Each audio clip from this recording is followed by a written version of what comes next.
Hello, hello. Everything is fine with my microphone? Thank you so much. Sorry for asking this question, so because we haven't checked it, right? So it's good to know that you can hear me well. Okay. So, hello. Hello. Yeah, I'm really happy to be here again, and that's not the first time. And thank you, my dear organizers. Thank you, Motorola, for inviting me once again for next session next year. Yeah. Today, I will be talking a little bit about my experience also. Of course, there is some statistic behind it. Of course, there is. Also my own experience working with my customers, working with many organizations. And what we have, dragging out and failing Agile transformation. Sorry, but I'm leaving the conference with this negative topic, but no, it's not so negative. It would be positive at the end, of course. Of course, that's a spoiler. Yeah, it would be. So some things you can do about it. You can do, right? About your Agile transformation. But the reasons, of course, we'll be discovering today. So some of you know me, and I spent today wonderful day hanging out with you. And I'm a transformation consultant, so that's why this topic is very, very close to me, and in my soul, in my heart, in my mind, and everything. Well, what I have for this transformational thing for many years, recent years. I'm sometimes speaker, mentor, coach, lecturer, different kinds of role, and accredited Scrum trainer at Scrum.org. Okay, it's not about me, but it's rather about you and your transformations. Yeah? So are you right now in the transforming process? Yes, no, yes, yes. How many years? Always, exactly, always. Is it bad? Maybe not. Maybe not. That's the case. Maybe it's not bad. Okay, so let's go there. How many transformations fail? What do you think?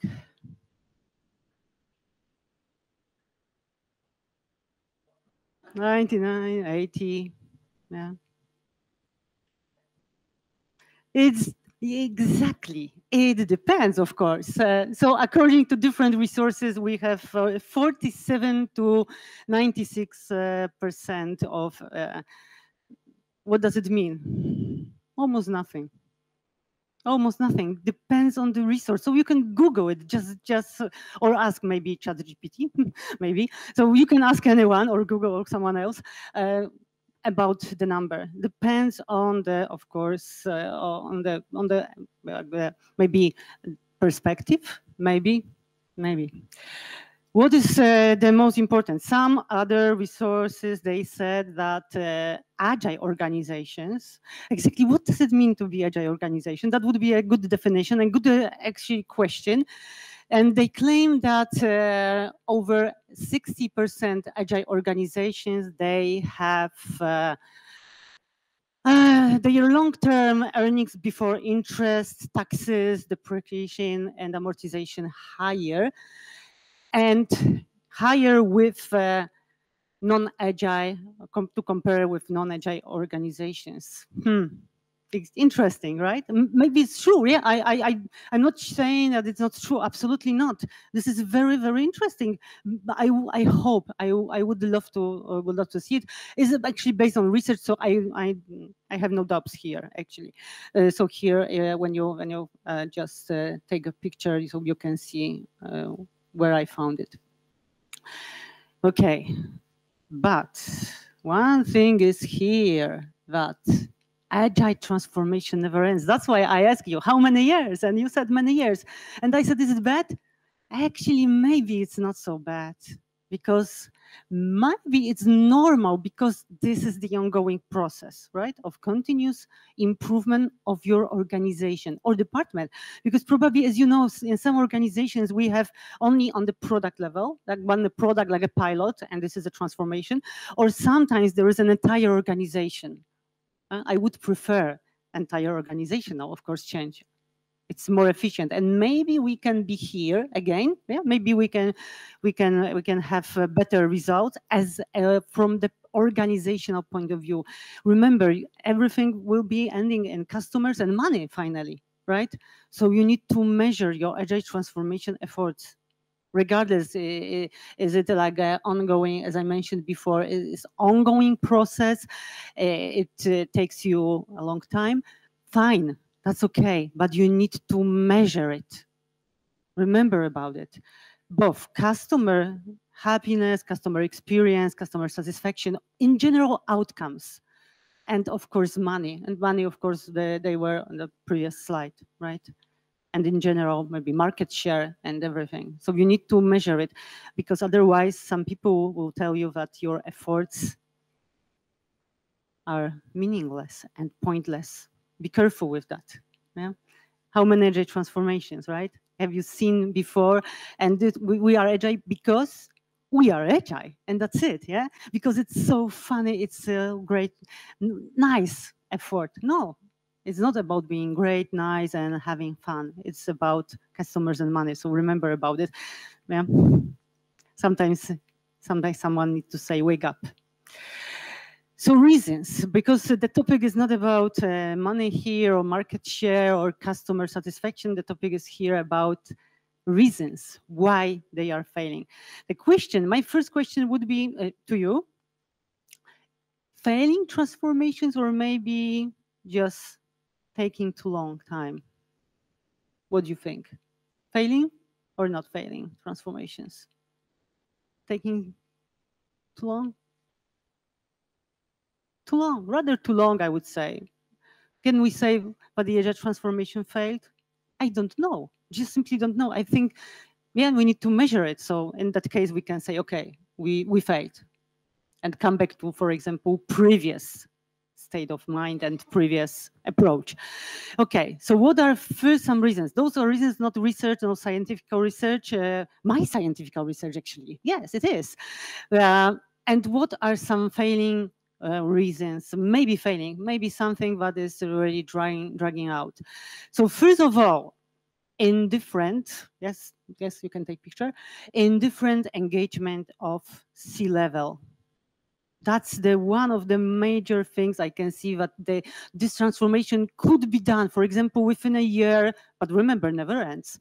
But the first effects can be done faster. For example, in 1 year, 2 years, 3 years, not 10 or 12, or some organizations, 15 years I can observe right now. It's crazy, it's ridiculous. So what you can do, you can, of course, engage your management. That would be the first advice. How many of you have indifferent or just not engaged management during your transformational efforts? Top management, we are saying about C-level top management. Yes, some of you, yeah. So what do you need to do?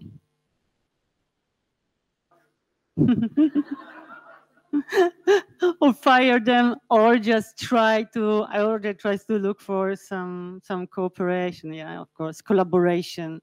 Try to do it, because maybe that would be possible. Maybe, yeah. Sometimes we cannot do anything about it. And the second reason, of course, the reasons, there are many reasons here. No worries, not only 3 reasons, maybe more. Low focus on value and customers. Is it your case? Not necessarily, maybe?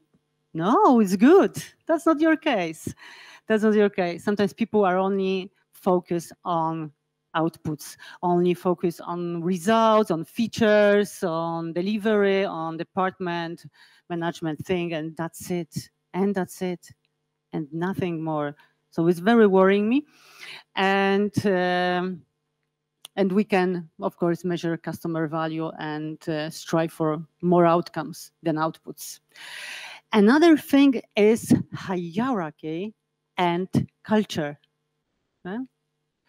And the question is, do you struggle with your hierarchy and culture in your organization? Yeah, and that's, well, So we have for now 2 reasons. One reason is not your case. So this reason probably is not your case, which is good. I'm happy for you. You need to engage your C-level, VP level, and do something about hierarchy and culture. I know Magda is saying, and it's so easy to, easier to say than done. I know. But you need to plan it. You need to do something about it. You need to experiment with hierarchy and culture as much as you can. With culture is actually easier. With hierarchy is very difficult because sometimes people are not empowered enough to change the organizational structure. Sometimes it must end up with changing the organizational structure. And this is so difficult for some people, for managers, for scrum masters, agile coaches, product owners, etc., etc. But not something that is not possible. It is possible. Not worry. Don't worry, because you can try to think about it, how to engage top level, and engaging top level, it may end up with changing the hierarchy in the organization. And I've seen it sometimes. It's not so very often. Yeah. Mm-hmm. It's not so very often. I did something. Mm-hmm. I did something. Yeah, thank you. It's not so very often that we may have this organizational hierarchy that is changed and organizational structure. Not so very often, but it is not impossible at least. So have some plan and be positive about it, and cooperate with those people who can help you in the organization. For example, meet one director, meet another director, and that will be something that can at least help you change something, at least, right? So that was, sorry for that, but I'm looking for the right, oh yeah. Here. Sorry. Many reasons. We have many reasons before us. So hierarchy and culture, very difficult. Okay. Another reason I've noticed working with those organizations, that was low understanding of empiricism and complexity. So people, they weren't aware that we are in the complex environment. They try to behave and try to manage the organization like we are in just a simple, maybe factories and simpler organizations. So this is also very important. Is it your case that people, especially top levels, don't understand what is complexity and what is empiricism? Your case? Some of you, your case, some of you, yeah. But very often, this is like a hierarchy, top leaders, and that one is like my almost top three reasons why we have those dragging out transformations. What we need to do here, we need to ask those people, ask the question, why we are moving towards agility. First question is, you are investing your time and money as organization in consultants, training, agile coaches, scrum masters, product owners, agile leaders, and everyone here. And why is that? Why agile? Why you are doing it? And you know what is the answer?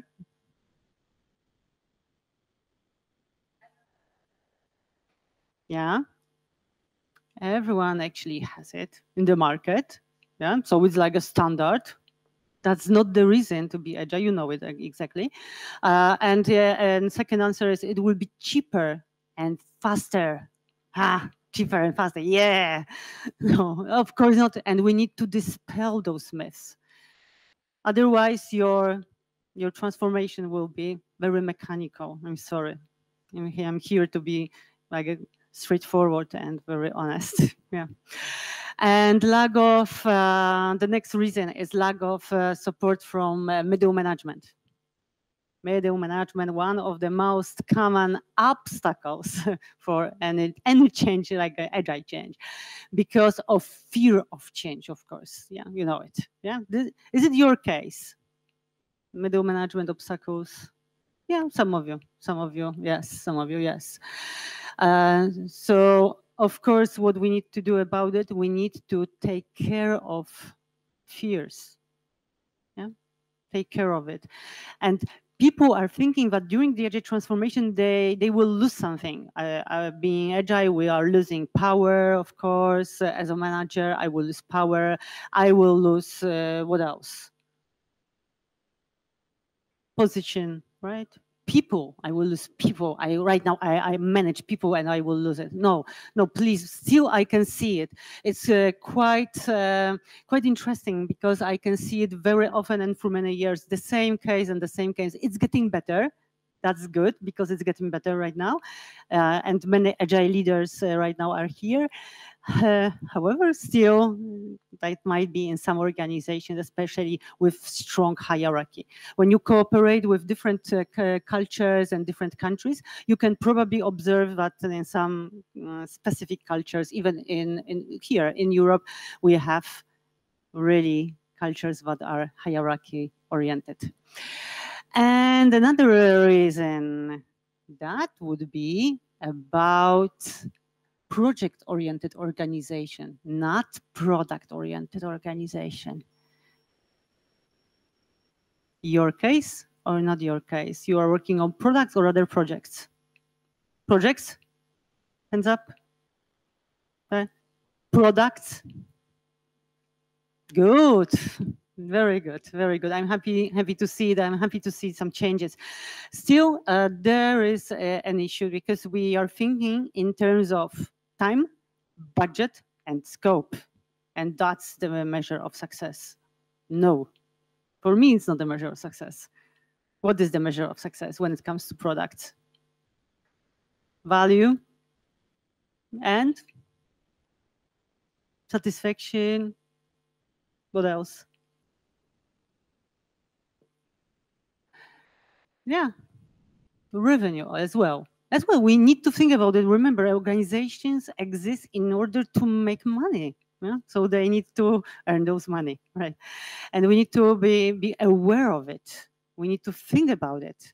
So again, we are coming back here to metrics. That would be also something that we need to think about it and remember about measuring transformation again, right? And your products. That would be also some indicator for you. So product-oriented organization instead of project-oriented, because project-oriented organizations still may have some limits and limitations. Okay, so let's go to another reason. And another reason is low level of transparency and trust. Low level of transparency and trust. And again, the question to you, because I would love you to think about it and to rethink, is something my case? Yeah, like for example, hierarchy maybe is my case, or maybe indifferent C-level, or maybe low level of transparency and trust. Is it your case? Yeah, at some point. Yeah, at some point, some of you, yeah. And this is something we can always do something about it. Sometimes, yeah, that's the organization, and my would be here advice: change the organization or change the organization, right? And sometimes it is. Sometimes we cannot change it. We cannot change the culture, hierarchy. So okay, that's fine. But you at least you tried. At least you tried. That would be something that you can do about it. And this low level of transparency and trust, that's something that can be very, very impactful when you are going to change it. Because people will be open, of course, people will be changing their minds, people will be trusting each other, and that would be something also done with maybe middle management as well. So all things are connected, and they are all connected with a low level of transparency and trust as well. So that's something that we can do about it. And this is what I observe very often in organizations, that everything is good, and when it comes to some, maybe some sharing something openly, no sharing, nothing openly. Yeah, and that's the thing that you can also observe. And with working in such environment must be frustrating. I know it. I know it because I've been working very often, and right now I cooperate with some customers where there is very low level of trust, and working in that environment, that's not only frustrating, but also working there might not bring you any agile transformational value, let's say. And some reasons why they want to implement agility. This is related to the previous reason why agile. However, those reasons are, as we mentioned before, some reasons that are really not real reasons that we are implementing. We discussed it actually before, like for example, what is a fashion, right? Everyone does it faster, cheaper, etc. And if Scrum, if they have Scrum or other framework, can be Kanban here, can be extreme programming here, usually it's mechanically implemented and understood. So we implement everything. We have all those iterations. We have dailies. We have Jira. Yeah. So we are agile, and we have Scrum, or we have Kanban, for example, or Scrum with Kanban, many different things, and they are not implemented with mindset, with empiricism. This is what we strive for. We strive for empiricism, and they are not implemented in that way, unfortunately. Is it your case? Mechanical zombie, Scrum, or Kanban? Some of you. Yeah, some of you. So the rest of you, how you are working? Very empirically? Yeah. More or less, more or less. Okay, let's think about it. Let's think about it. If you can have some positive results from your frameworks you have applied. Ready for the next part? Yeah, I know. Yeah, I know. Yeah. So like I need like 15 minutes more. Yeah. An organizational structure that makes delivery even more complex. That's your case again? Yeah, some of you, yes, well, you are nodding your head, so I assume that it is your case.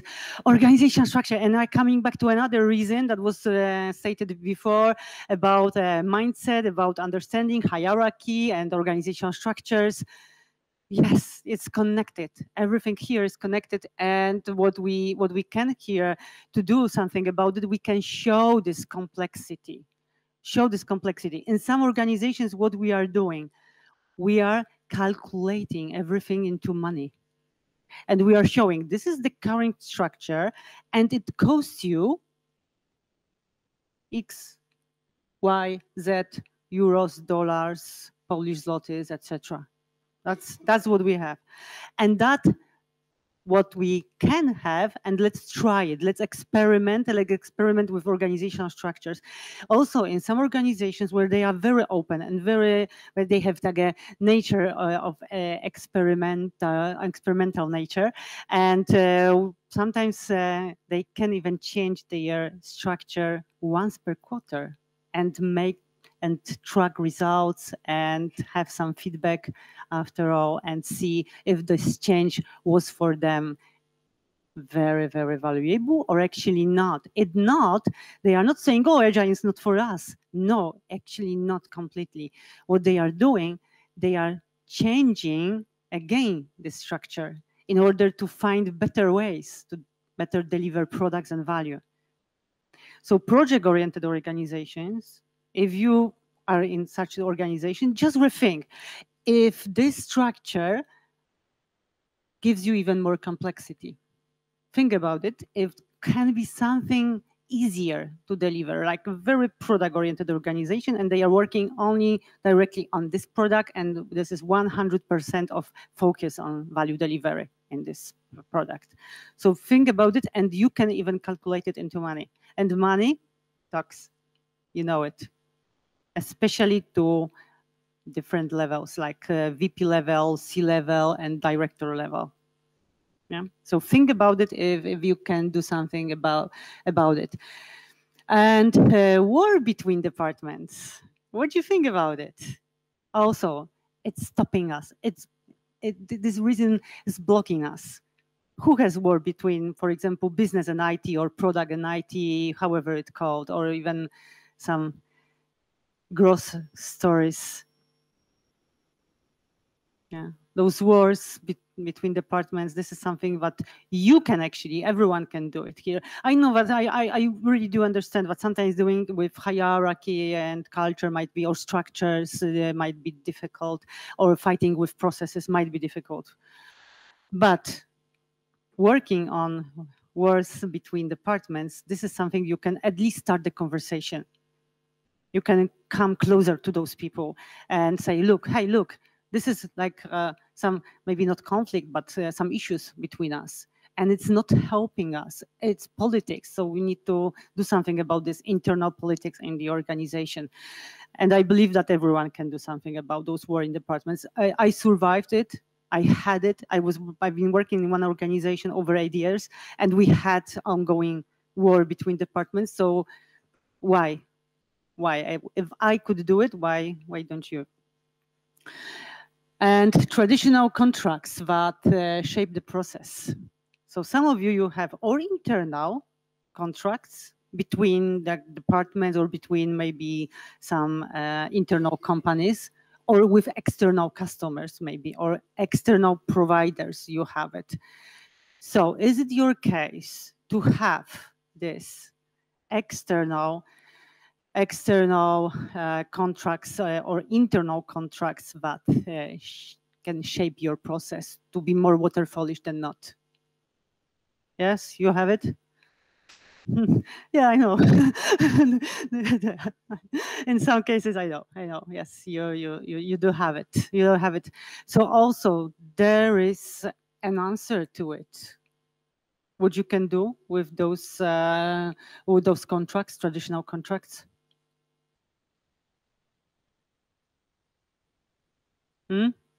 Any ideas what to do? Agile contracts. Agile contracts. There is even an entire book about it, so you can also find something. Yeah, because it's important. It leads you actually to have iterative waterfall. When you have this contract and it's completely like a traditional waterfallish one, so you can actually easily find yourself in iterative waterfall instead of being true agile. Okay, and some more reasons. We have it here. Like one of those reasons is limited collaboration with customers and users. So do you know your users and customers? Some of you know. Yeah, okay, good. Because still there are some other organizations that they have no idea what their users, what they want, what they need, and how to be closer to them. Yeah, that's also interesting point. Yeah, we don't know our users, how it's possible. And if we think that we send a survey to our customers and we receive results from the survey, no, that's not knowing our customers. We need to talk to our customers. We need to be closer to them as much as possible. Yeah? Or users, customers, etc. Another reason would be low employees' engagement in changes. You know what it is. What is this attitude? I don't care. That was agile, can be Kanban then, and can be then waterfall again. I really don't care. I'm just working here 8 hours and I don't give a pee. Yeah, that's what we need also to do. We need to show the employees in the organization that this engagement can be something that they can benefit from. That's also what you can do with your teams, inside your teams. This is something what you can do internally. And one of the last reasons that is teams self-organization and self-management is not welcomed. Why is that?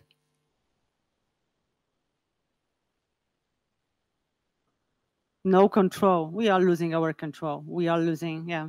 Also, that's can be very important and can be something that we can do also about it without being so empowered. So remember about it. There are some reasons that you can do on your level. There are some reasons that you need to maybe work with directors, maybe with top management, etc. But there are some things that you can speed it up. So do something about it, speed up, and think how we can also measure transformation, your efforts. Otherwise, people say, okay, there is no actually device. I don't see any difference between current state and the previous state and one. Now we are agile, yeah? But because you don't measure it. Yeah? So think about it and measure it as well. Also, some last reasons, they are inability to innovate, and in some still organizations, what I observe, they have still some issues with technical debt, with delivery, with improving their technical abilities to being more innovative. Is your case? Not so much? Not so much. And low tolerance for experiments and learning. That's something also that we can think about. So we cannot run experiments and we cannot learn from those experiments because we are not empowered to do it. So we are not allowed to do it. We are not allowed to run experiments with our customers. Yes, because we can hurt customers with experimentation. That's also what I heard from my customers, from companies that are in the process of agile transformations. How you can hurt your customer with experimentation? Can you? I believe not. That's only asking some questions, observations, or maybe prototyping, and that's it. And you are pretty sure that you can, when you are running this experiment and learn from that, you can deliver something that they really want, not something that it's not completely not valuable and not relevant. And impediments are not solved. Probably there are more reasons, but of course, this is the set of my reasons. And impediments, they are not resolved at all. So people are frustrated, and people are thinking all the time, okay, I can mention something that is not working in my organization, but no one, nor manager, nor the Scrum Master, no one would take care of it. So I don't care. And we are coming back to our lack of engagement of employees, because people can observe it and can see it, that there is no transformational impediment removal. Yeah, that's a very important thing. So how is in your organizations? Impediments are being solved or not so much?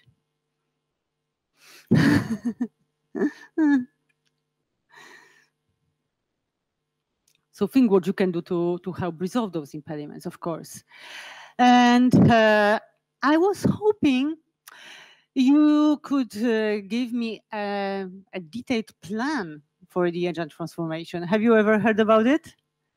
No? No plans for a schedule? Give me a schedule for Agile transformation. No? Never? Never been asked? Some of you were. So this is all about having a schedule for this transformation, like from the very beginning till the very end, and asking you, for example, after a year, so are we on track? Do we track our progress? Yes, that's typical. That's typical one. Very typical. That people want detailed plan for Agile transformation. Agile transformation is complex domain, so we cannot expect so much, right? Some details at some point. We can have instead goals of transformational goals. And of course, some planned actions, upcoming actions, but we need to, again, learn from that and also run experiments. As I mentioned before, that was an example from one organization. When we run experiments, like with organizational structure, right? Each quarter, that was transformational, organizational experimentation, instead of and having some goals, instead of having detailed schedule and detailed plan. This is something that we don't want to have detailed plans, because they will change anyway. And reports from Agile audits are ignored. So sometimes they order some audits, better or worse, whatever audit. Something is for sure interesting in those findings. And I've seen some organizations, so they order the report. Yes, we did audit yes, and we have a report. Fine. Good. And what have you done about it? What have you changed after this report? Actually, nothing. So why have you ordered it? Why did you pay this company for this report? Because it's the market standard. Ah, okay, thank you. Right. And fear of change, that's something, of course, from the different angle. So can you see those reasons I observed? They are from different perspectives. Some of them, they are like very related with hierarchy, with structure, with some maybe metrics. And some of them, they are really focused on what? On psychology a bit, right? A bit of psychology here, because fear of change is one of them. Mindset can be something as well, right? So we need to broaden our perspectives when we are thinking about our transformation, to or avoid them. If you don't observe any of them, you are really happy people. You are really happy, any of them. I'm not saying that each of them must be present during your transformational process. Remember, transformation never ends. This is ongoing improvement. So we can say, yes, we are more agile than not. That's fine. That's fine. I'm happy also when I can hear it and see it. At the same time, we need to be aware that this is something we can a little bit speed up. So don't drag it out so much.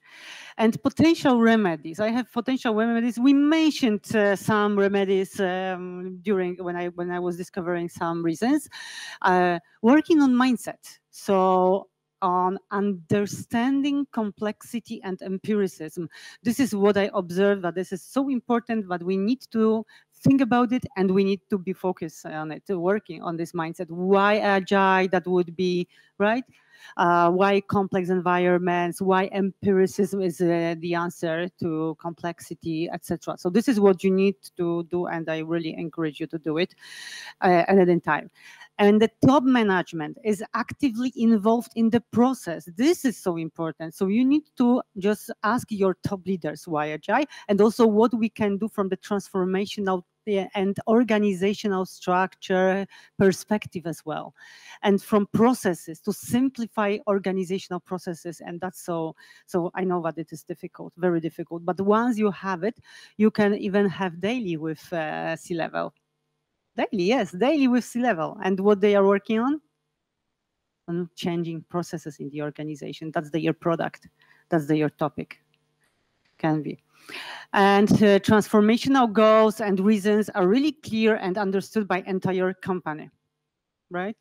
So this is, everything is like the clear, and everything is transparent, and everything is like a goals, but what we are moving toward this direction or that direction is clearly stated. And it's obvious for everyone in the organization. That's why we can say, okay, that's why we are moving. That's why we're changing this technology for our customers, and or for being like faster, for example, to the market, deliver more value, etc., etc. So reasons, of course, may differ. It depends on the product and depends on the organization. So it might be different. Middle management is actively involved in the process. Remember, the most common blocker for the agile organization, and they should be involved in the process of changes. And at the same time, you can avoid fear of change from the management perspective, because there is fear of change, not only for employees, but also for managers. And work on agile leadership rather traditional management. That would be something also that would help you with speeding up. And reviewed, of course, impediments are being resolved. That's also something that can be very, very important from this perspective of transforming organizations. Remember, impediments show people that something is changing, and of course involve them in this process, because one person probably cannot resolve organizational impediments, right? Like you cannot change probably the process yourself, but involve more people, and in the group you can do more. And customer-oriented and value-oriented organization, we mentioned it before, like knowing your users, having some data, proven data from the market, from customers, and that would be something also that is helpful. And also one of our potential remedies to those situations we may have is a positive and really motivating culture without hierarchy. And one of the most difficult, right? Right? Yeah. Without hierarchy, positive culture without hierarchy. In some organizations, very traditional organizations, it's sometimes impossible even to obtain it, but I don't think about it. Think about that everything is possible, yeah? Only, the sky only is the limit. Really, when you don't think about it, that is how you have some limitations, you will be more effective in your actions. And engage motivated employees, of course, and they are empowered to manage themselves.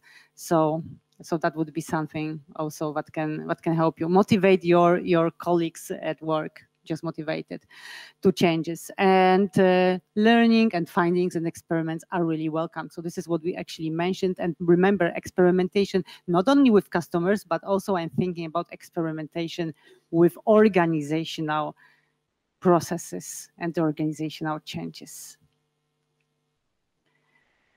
So those are everything that we can set here actually a little bit earlier.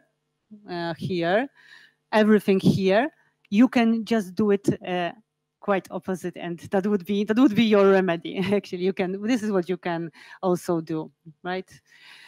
And the last set of my tips here and my advice how to stop failing agile transformation is here. That you can have smooth collaboration inside and out. So think about your wars between departments and do something about it. Stop those arguments, stop those politics and issues between you. And think about product owners who are empowered to make product decisions. Also, that's really helpful, and good product owner and empowered product owner can show that the product can be very successful. And that's also the part of the Agile transformation, of course. And Scrum is implemented when it comes to Scrum, because I'm a Scrum trainee, so of course I will be thinking in terms of Scrum, but also or Scrum or Kanban or other Agile approach here or Lean approach can be really implemented here with empiricism. Good. So that's all. It was a shortcut of my years of from 2008. Really, that was some shortcut and like a condensation of my observations, my experience, and my tips. And I hope you can rethink them after this conference and think what I can apply, what I can change in my environment. There are some really low-hanging fruits. You can take them and just do them. Some of them, they are difficult and may take like years even, some years in your organization, but please speed it up. Why not to take something into your own hands and change it? Yeah. No.